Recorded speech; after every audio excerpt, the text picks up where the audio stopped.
do is present a very significant award. In the history of Theta Chi fraternity, there have only been 90 of these presented. So we are here tonight to recognize Brother Jim Stalder. Jim, would you like to come up here while we relive your life a little bit? Brother Heitzenroder, would you join me as well, please? Good. The Distinguished Achievement Award that we're presenting tonight was created by the Grand Chapter in 2007 to recognize alumnus members for exceptional professional accomplishment, career achievement, and community service. Oh, you're fine. Recipients of the award are prominently displayed in the Hall of Honor at the Theta Chi Museum in Carmel, Indiana. At this time, Brother Heitzenroder, would you please share Jim's professional accomplishments for us? I'd be happy to. I told you I'd be happy to stand, but then with that lectern, I think I'll sit. Jim, if you'd like to sit too, please. You guys are all in a category of people I'm joking about before. My advice to math socio or you is don't get old. So here we are, a little bit old. Years ago, Jim was president of the House, 1962, graduated, went to work for the big CPA firm, Price Waterhouse, working in the tax department in Pittsburgh, at which time there were 4 people, including 1 partner in the tax department. When he became managing partner of the office, 20-some years later, 1988, there were 500 people in the overall office, 40 people in the tax department, and 6 partners. Much of that growth, I think, was because of doing what comes naturally, of Jim's leadership in the community and serving as if not a lightning rod, perhaps a magnet for questions about how they could help. And I think it ended up a good part of that growth was because of him. At that time, there were 8 big CPA firms in Pittsburgh, in the country. Not surprisingly, called the Big 8. Now there's 4. Pittsburgh at that time. Is anybody here from Pittsburgh? Raise your hand. Well, far fewer than I had thought. Stalder family members don't count right now. At that time, Pittsburgh was the 3rd largest corporate headquarters city, 30 Fortune 500 companies. Price Waterhouse had worked with the majority of the Fortune 500 and a bunch of the other firms. The firm arguably had the most prestige of any of the CPA firms there, in large part because of all that work they did. After being admitted to the partnership in 1974, Jim's accomplishments really were getting to be well known, and that along the way he became recognized, I think, throughout the area as the leading CPA in the area. Over time, he became chairman of St. Clair Hospital, chairman of the Phipps Conservatory and Botanical Gardens, was involved with Catholic Charities, the Catholic Diocese of Pittsburgh, a Malta mission of Mercy Hospital, along with 30 other secular organizations of tremendous impact, for the most part in the city. And after he retired, he was a board member of about 6 or 7 public or private corporations. Over 20 years, he was an adjunct professor at the Carnegie Mellon Business School. He was on the board of a school in Greensburg called Seton Hill College, you're chairman of the board of North Catholic High School in Pittsburgh. Obviously, education was important to him. After retirement, served in Washington, D.C. as a board member of the Association of Governing Boards of Colleges and Universities, and right here in town, he was on the Accounting Advisory Board for Smeal College. Relatively early in his career, he was selected to be the chairman of the Chamber of Commerce of Pittsburgh, which was mostly the CEOs of the big companies, and they elected him to be chairman of that board. In the late 1980s, he was literally drafted by Carnegie Mellon University, again comprised mostly of CEOs, this time from around the country, to assist them in a negotiation with the federal government regarding pricing of their services for research that they did. Really significant because, I don't know if you know anything about Carnegie Mellon, but it's one of the third or fifth largest research institutes in the country. So it was a tremendous part of that organization. There were a lot of CPAs in Pittsburgh at the time, but his personality and the weight of the firm won out on that particular assignment. Other examples of what he did, he was chairman of the nonprofit zoo board. Outstanding facility, if you know Pittsburgh and the Pittsburgh Zoo there, but with the decline in population over time and the expansion of other services, the city of Pittsburgh was having trouble paying for it. As he told me one time, they could pay for the people, but they couldn't pay for the animals and the property. So he worked out a deal with Mayor Sophie Masloff so that they privatized the zoo. The city continued to make a contribution, and through the nonprofit, through fees and fundraising, they were able to sustain and improve that important element of Pittsburgh. Another big thing he did, at one point in time, H.J. Heinz was looking to move out of the city of Pittsburgh because they needed some room for expansion. They were having difficulty getting that. Excuse me.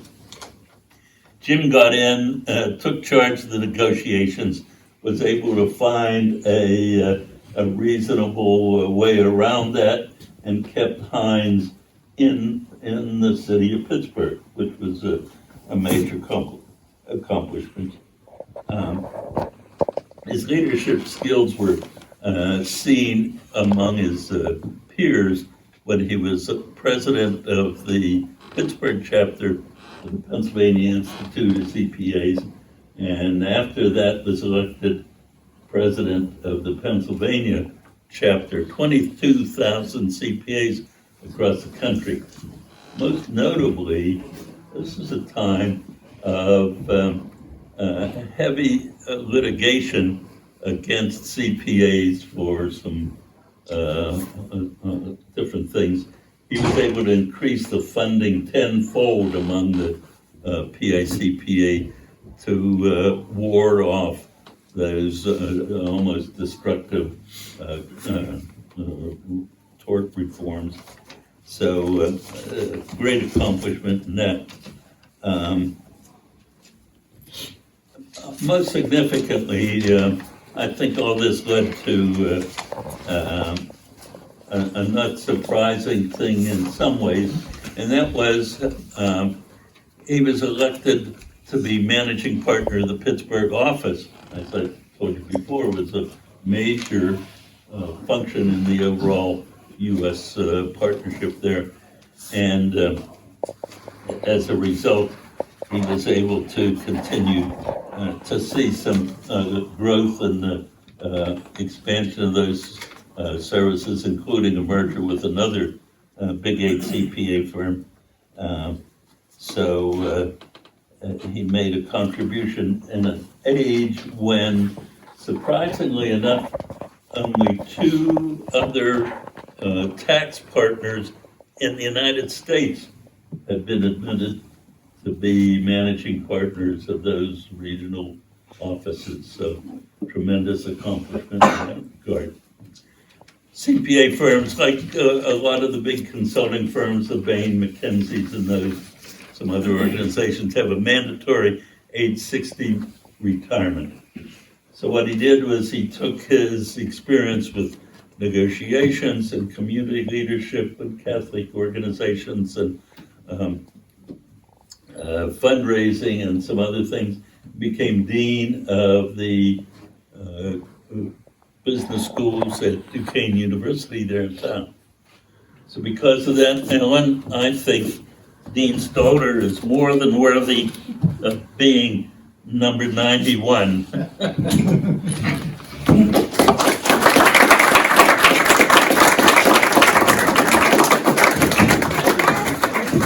That is certainly an impressive list of professional accomplishments. Jim, I'm sure you would agree, though, that equally significant is over 60 years ago, you married Jean Boyle. You have 3 children, at least 2 of whom I met here tonight, 9 grandchildren, and 1 great-grandchild. Jim is also a generous contributor to the foundation chapter of Theta Chi fraternity. We thank you for that. Jim, we're a better fraternity because of your generosity. We're a better brotherhood because of your friendship. We're a better world because of your service. We're better brothers because of your selflessness. And we're better men because of your leadership. Congratulations. Thank you.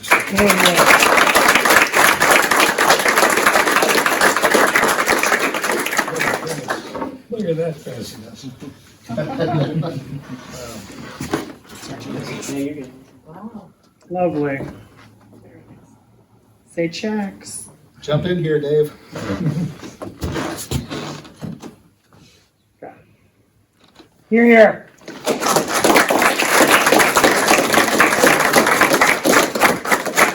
Congratulations, Jim. Thank you, David. You deserve it. Thank you, and thank you for coming, all of you. I wore my master's jacket. It was hard victory down there, but you certainly have to win that tournament. Thank you for coming. Thank you to my family for being here, especially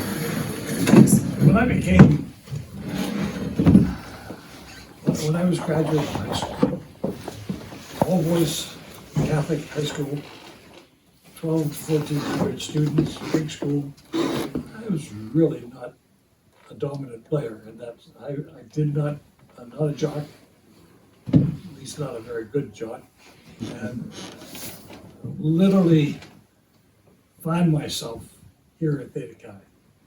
When I was elected by the Brotherhood to be president of the House, I learned very important lessons of compromise.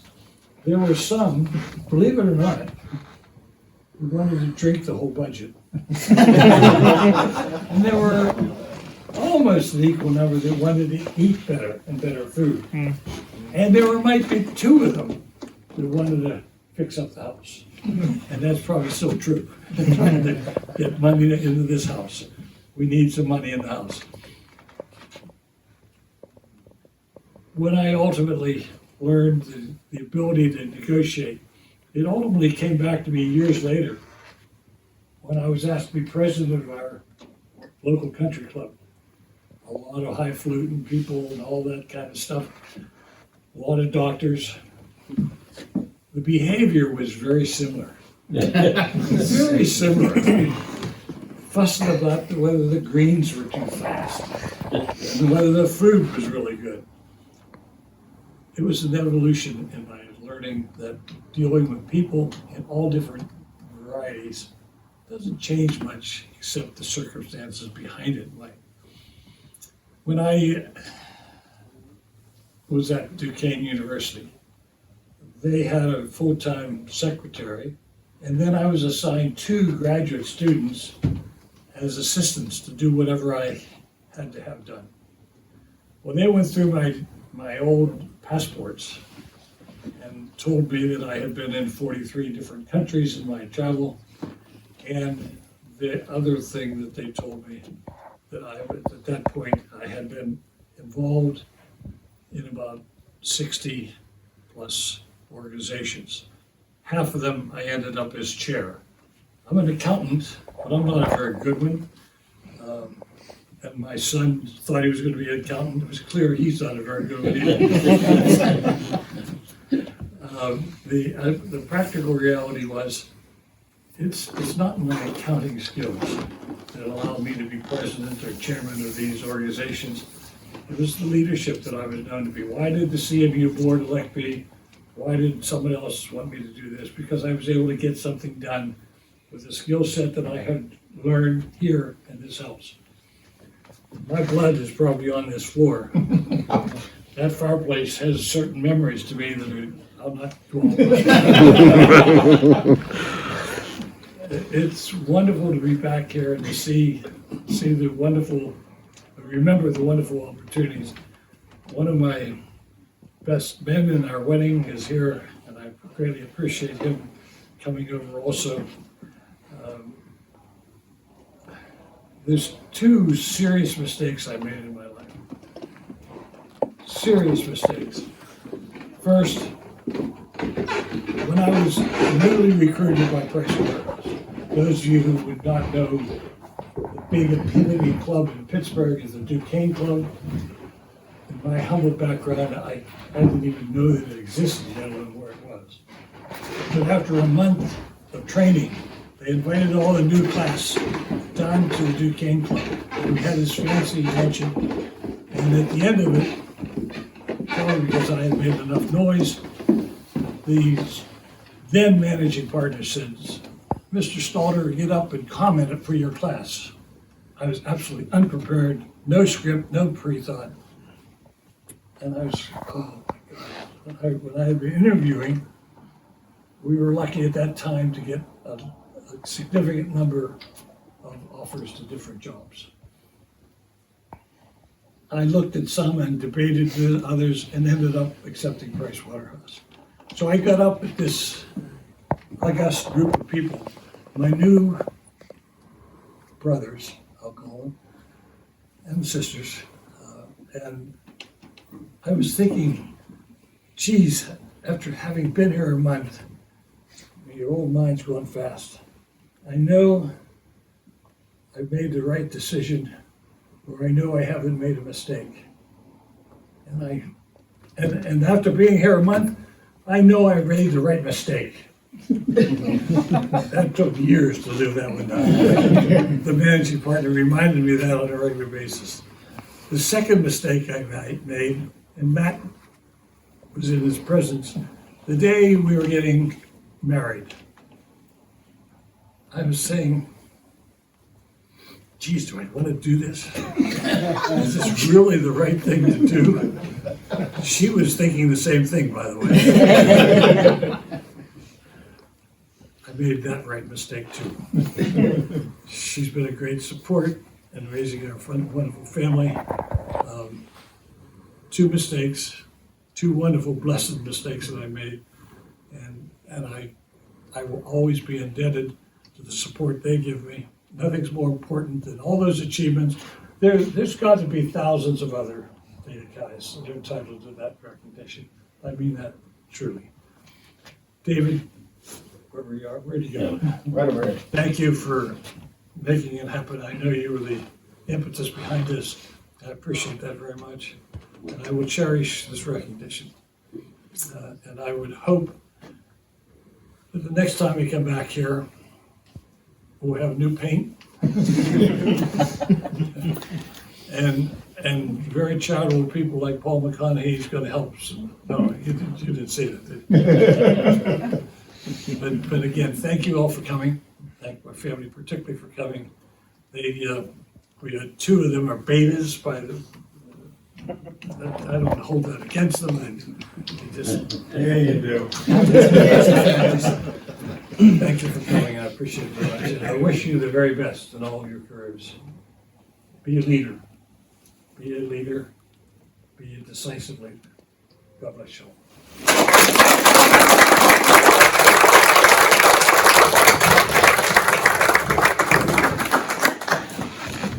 Well, unless there's anything else. Okay, well, I just wanted to reiterate, thank you all for coming, especially your family, lovely family, and those of us who flew in from Atlanta, for example, and driving from Columbus, which, all right. But, Yes, I know.